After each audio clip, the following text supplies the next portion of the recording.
अस्सलामुअलैकुम guys, welcome to the another vlog. कैसे हैं आप सब?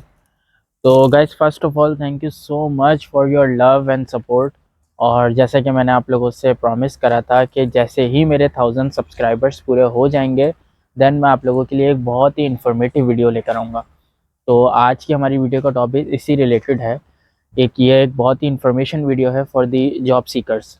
जो जॉब सर्च जो जर्मनी में आना चाहते हैं जॉब सर्च करने के लिए, उनके लिए ये वीडियो बहुत ही इन्फॉर्मेटिव होने वाली है। क्योंकि जर्मन गवर्नमेंट ने एक न्यू लॉ इंट्रोड्यूस करा है जिसे हम अपॉर्चुनिटी कार्ड यानी कि जर्मन में चांसन कार्टे बोलते हैं। तो क्या है ये चांसन कार्टे? हम इसमें किस तरह अप्लाई कर सकते हैं? क्या इसकी रिक्वायरमेंट्स हैं? क्या इसकी लिमिटेशंस हैं? और आप इस चांसन कार्टे में एलिजिबल हो सकते हैं या नहीं, ये सब चीज़ें आज हम इस वीडियो में डिस्कस करेंगे। तो without any further delay let's get started the video. अच्छा जी गाइस, तो सबसे पहले जैसा कि मैंने आप लोगों को बताया कि जर्मन गवर्नमेंट ने एक न्यू लॉ इंट्रोड्यूस करा है जिसे हम बोलते हैं चांसन कार्टे। तो क्या है बेसिकली ये चांसन कार्टे? चांसन कार्टे बेसिकली एक अपॉर्चुनिटी कार्ड है जो कि जर्मन गवर्नमेंट ने निकाला है, ठीक है। और ये पॉइंट बेस्ड सिस्टम कार्ड है। जिस तरह आपने देखा होगा कि कनाडा के अंदर इमिग्रेशन लोग करके जाते हैं, ठीक है, तो वो पॉइंट बेस्ड सिस्टम यूज़ करते हैं और पॉइंट बेस के ऊपर वो देखते हैं कि उनकी एलिजिबिलिटी बन रही है as per the education, as per the work experience और सारी चीज़ें। तो उन सब चीज़ों की बेस के ऊपर आपके पॉइंट्स मीट करते हैं तो आप एलिजिबल हो पाते हैं। तो सेम यही चीज़ इस चांसन कार्टे के अंदर है। ये चांसन कार्टे भी पॉइंट बेस्ड सिस्टम यूज़ करता है और इसके अंदर आपकी सारी आपके एजुकेशन के पॉइंट्स, आपके वर्क एक्सपीरियंस के पॉइंट, आपके लैंग्वेज के पॉइंट्स, आपकी एज के पॉइंट, ये सारे मीट होते हैं तो ही आप एलिजिबल हो सकते हैं इन चांसन कार्टे के लिए। अच्छा, मिनिमम इस चांसन कार्टे के अंदर मिनिमम 6 पॉइंट्स रिक्वायर्ड है सकता है। मैं इस वीडियो में आगे बताऊंगा कि हम किस तरह यहाँ पे पॉइंट्स कैलकुलेट कर सकते हैं, कौन सी वेबसाइट पे जाके पॉइंट कैलकुलेट कर सकते हैं। ठीक है जी। तो अब आप अब आपके जहन में ये क्वेश्चन आ रहा होगा कि जॉब सर्च वीज़ा से ये अपॉर्चुनिटी कार्ड यानी कि चांसन कार्ड क्यों डिफरेंट है।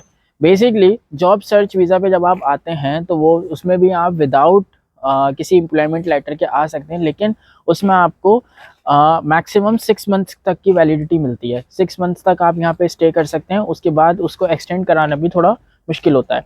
अच्छा, इस अपॉर्चुनिटी कार्ड यानी कि चांसन कार्टे में आपको 1 साल का वैलिड वीज़ा मिलता है। 1 साल तक आप स्टे कर सकते हैं, 1 साल तक आप अपनी जॉब वगैरह सर्च कर सकते हैं और इसके साथ साथ आपको इसके अंदर मिनी जॉब्स यानी कि पार्ट टाइम जॉब्स करने की भी परमिशन होती है, जो कि आपको जॉब सर्च वीज़ा के अंदर नहीं मिलती। जॉब सर्च वीज़ा के अंदर आपको पार्ट टाइम जॉब्स यानी कि मिनी जॉब्स करने की परमिशन नहीं मिलती। अच्छा, इस चांसन कार्टे के 4 फैक्टर्स हैं। 4 फैक्टर्स में से मिनिमम 3 फैक्टर्स को मीट करना आपके लिए बहुत इंपॉर्टेंट है, ठीक है। तो अब हम डिस्कस कर लेते हैं कि वो 4 फैक्टर्स क्या हैं जी। तो सबसे पहला जो फैक्टर है, वो सबसे पहला फैक्टर हमारा है एजुकेशन। एजुकेशन में आपके पास मिनिमम बैचलर्स डिग्री होनी चाहिए और अगर बैचलर्स डिग्री नहीं है तो आपके पास minimum 2 years vocational training certificate होना चाहिए। जैसे कि पाकिस्तान के अंदर बहुत सारे इंस्टीट्यूट वोकेशनल ट्रेनिंग्स करवा रहे हैं, तो आपके पास या तो वोकेशनल ट्रेनिंग सर्टिफिकेट होना चाहिए मिनिमम 2 इयर्स का, या फिर आपके पास बैचलर्स डिग्री होनी चाहिए। ऐसा नहीं है कि आप जो है वो मैट्रिक के ऊपर या एफएससी या एमबीए के ऊपर इस अपॉर्चुनिटी कार्ड को अवेल कर सकते हैं, ऐसा नहीं है। सेकंड जो फैक्टर है, सेकंड जो पॉइंट है, वो है वर्क एक्सपीरियंस से रिलेटेड। तो आपके पास मिनिमम 3 साल का प्रोफेशनल वर्क एक्सपीरियंस होना चाहिए। अगर आपके पास 3 साल का प्रोफेशनल वर्क एक्सपीरियंस है तो फिर आप सेकंड पॉइंट को भी मीट करते हैं। अच्छा जी, जो हमारा जो थर्ड फैक्टर है, वो हमारा थर्ड फैक्टर है जर्मन लैंग्वेज से रिलेटेड। जर्मन लैंग्वेज के अंदर ये है, अगर आपके पास जर्मन लैंग्वेज की स्किल्स है मिनिमम B2 या फिर A1 या जितना फ्लुएंट हो सकते हैं और ज़्यादा अच्छा है। तो अगर आपके पास जर्मन लैंग्वेज स्किल्स हैं तो आप तीसरे पॉइंट को मीट करते हैं, अदरवाइज़ तीसरे पॉइंट को मीट नहीं करते। लेकिन उसके लिए आप लोगों को परेशान होने की ज़रूरत नहीं है क्योंकि अभी हमारे पास लास्ट पॉइंट बाकी है। तो अब हम डिस्कस कर लेते हैं फोर्थ पॉइंट। तो फोर्थ पॉइंट क्या है? फोर्थ पॉइंट है आपकी एज से रिलेटेड। तो अगर आप 35 या फिर 35 से कम एज है तो तो फिर आप इस अपॉर्चुनिटी कार्ड के लिए एप्लीकेबल हैं, अदरवाइज़ एप्लीकेबल नहीं है। तो जैसा कि मैंने आपको वीडियो के स्टार्ट में बताया था कि इसमें मिनिमम आपके 3 पॉइंट्स यानी कि 3 फैक्टर्स को मीट करना आपके लिए ज़रूरी है। तो जैसा कि पहला फैक्टर हमारा एजुकेशन हो जाता है, और दूसरा फैक्टर हमारा हो जाता है वर्क एक्सपीरियंस, तीसरा फैक्टर हो जाता है जर्मन लैंग्वेज, और चौथा फैक्टर हो जाता है एज। तो अगर इन चारों फैक्टर्स में से कोई से भी 3 फैक्टर्स को आप मीट कर रहे हैं तो आप एलिजिबल हो जाते हैं इस अपॉर्चुनिटी कार्ड। अच्छा दी, तो अब मैंने आपको बताया था कि इसकी कुछ लिमिटेशंस हैं। तो लिमिटेशंस क्या हैं? लिमिटेशंस ये हैं कि ये जो अपॉर्चुनिटी कार्ड है यानी कि चांसन कार्ड है, ये गवर्नमेंट ने अनलिमिटेड अपॉर्चुनिटीज़ के लिए नहीं निकाला। इसके अंदर बहुत लिमिटेड सिर्फ 4 लाख एप्लीकेशंस एक्सेप्टेबल हैं। तो इसके अंदर फर्स्ट कम फर्स्ट सर्व वाला सीन है। तो आप जितनी जल्दी इसके अंदर अप्लाई करेंगे, जितनी जल्दी इसको अवेल करेंगे, उतना आपके लिए अच्छा है।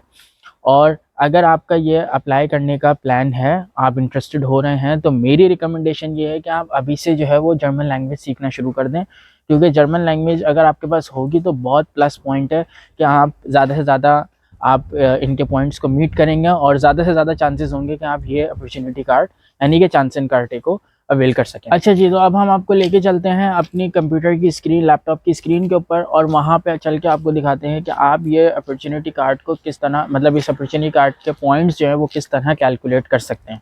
जी, तो गाइस हम आ चुके हैं अपनी लैपटॉप की स्क्रीन पर। अब मैं आपको दिखाता हूँ, ये लिंक है, ये लिंक मैं नीचे डिस्क्रिप्शन में इनेबल कर दूँगा, वहाँ से जाके आप इसको एक्सेस कर सकते हैं।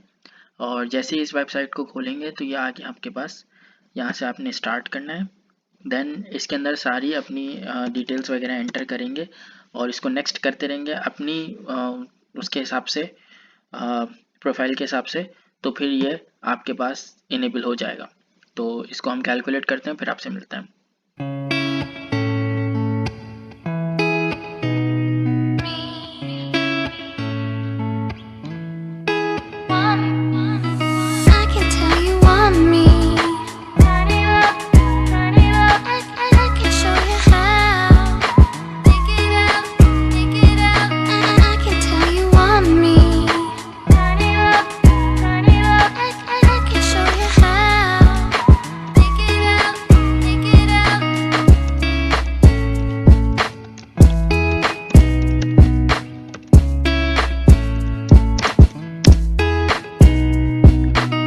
जैसे कि आप लोगों ने देखा गाइस, मेरे जो है वो 12 पॉइंट्स कैलकुलेट हो चुके हैं, और इसमें जो है आपको 6 पॉइंट्स चाहिए होते हैं इस अपॉर्चुनिटी कार्ड को अवेल करने के लिए।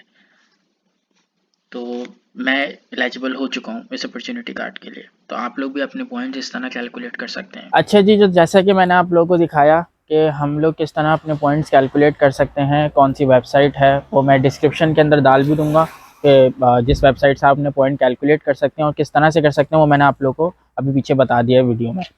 तो इस तरह आप अपने पॉइंट कैलकुलेट कर सकते हैं, और ये फ़र्स्ट कम फर्स्ट सर्व वाली अपॉर्चुनिटी है।